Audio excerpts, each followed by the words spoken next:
فأما الإنسان إذا ما ابتلاه ربه فأكرمه ونعمه আল্লাহ রাব্বুল আলামিন বলেন ফাআম্মাল ইনসানু ইযা মাবতালাহু রাব্বুহু মানুষকে যখন তার রব পরীক্ষা করার জন্য ফাআকরামাহু ওয়া নাআমা তাকে সম্মান দেয় আর সম্মান দেয় সম্পদের মালিক বানায়া দেয়।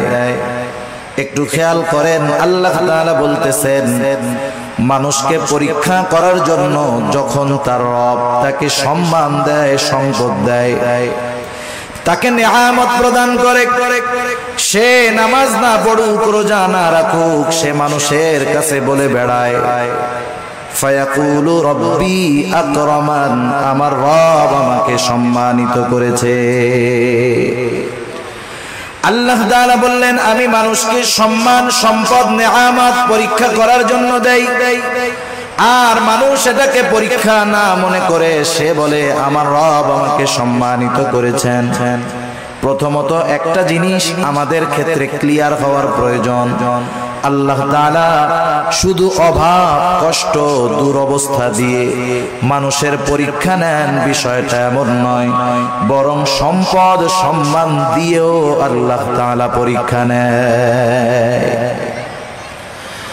যদি এমনটা হতো সম্মান, সম্পদ মানুষের আল্লাহ তাআলার ভালোবাসার মাপকাঠি, যে যাকে আল্লাহ রাব্বুল আলামিন বেশি ভালোবাসেন তাকে মনে হয় আল্লাহ তাআলা বেশি সম্পদ দেন, বিষয়টা যদি এমন হতো, বলেন তো দুনিয়ার মধ্যে আল্লাহ তাআলার সর্বাধিক প্রিয় বান্দাদের তালিকায় কারুনের নামটা হয়ে যাইত। কারণ তো পৃথিবীর অন্যতম বড় এক ধনী ছিল। বলেন তো আপনারা সহজেই জবাব দিতে পারবেন কারুনকে আল্লাহ তাআলা ভালোবাসে নাকি? একটু জোরে বলেন না, বাসে? কারুনকে আল্লাহ তাআলা ভালোবাসে না, বরং কারুন নামটা মানুষের কাছে এত ঘৃণিত, এত অপছন্দের। দুনিয়ার কোন মানুষের যদি সন্তান হয়, সে যত গরিব হোক, তাকে যদি বলা হয় তোমাকে মাসে 1000 করে বেতন দেওয়া হবে, টাকা দেওয়া হবে, ছেলের নামটা তুমি কারুন রাখো, আপনারা কেউ রাখবেন? আপনি বলবেন আরে দিন মজুর দিয়া খাইতা ঠিক, কারুন আমার পোলার নাম, মইরা গেলে ওরা রাখবো। এই কারুনকে কত সম্পদ আল্লাহ তাআলা দিয়েছেন, এই সম্পদ ছিল তার জন্য পরীক্ষা।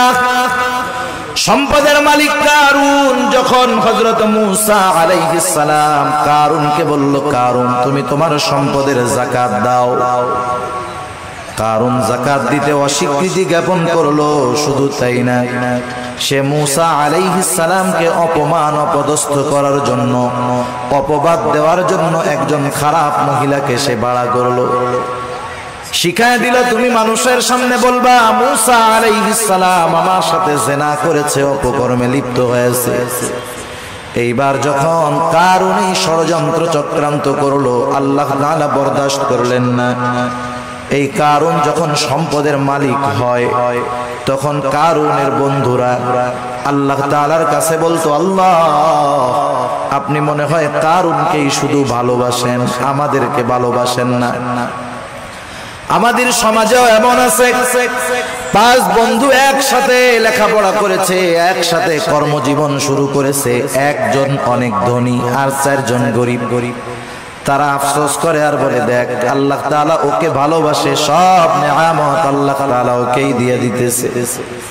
কারুনের বন্ধুরাও বলতো আল্লাহ আপনি মনে হয় কারুনকে বেশি ভালোবাসেন, এই জন্য এত সম্পদের মালিক বানায় দিচ্ছেন। কারুন যখন মূসা আলাইহিস সালামের অবাধ্য হলো, মূসা আলাইহিস সালামকে যখন অপবাদ দেওয়ার প্রচেষ্টা করলো, আল্লাহ তাআলা কারুনের উপরে গজব দিয়ে দিলেন। কারুন তার সম্পদ সহ জমিনে ডাবতে শুরু করলো। তাফসীরের মধ্যে আসছে এখনো কারুন তার সম্পদ সহ জমিনের মধ্যে ডাবতেছে, কিয়ামত পর্যন্ত ডাবতে থাকবে। যখন কারুনের বন্ধুরা কারুনের এই দুরবস্থা দেখলো, এইবার ওই গরিব বন্ধুরা বলে আল্লাহ আপনি কারুনকে সম্পদ দিয়েছেন ঠিক, কিন্তু বাস্তবে আপনি আমাদেরকে বেশি ভালোবাসেন। সম্পদ দেখে আমরা মনে করি আল্লাহ তাআলা মনে হয় তারে ভালোবাসে এই জন্য দিচ্ছে, বিষয়টা এমন নয়। কারুন সম্পদ পেয়েছে ঠিক, আল্লাহ তাআলার ভালোবাসা পায় নাই। আবার দুনিয়াতে অনেক মানুষ আছে সামাজিক অবস্থানের দিক দিয়ে তার সম্মান অনেক কম।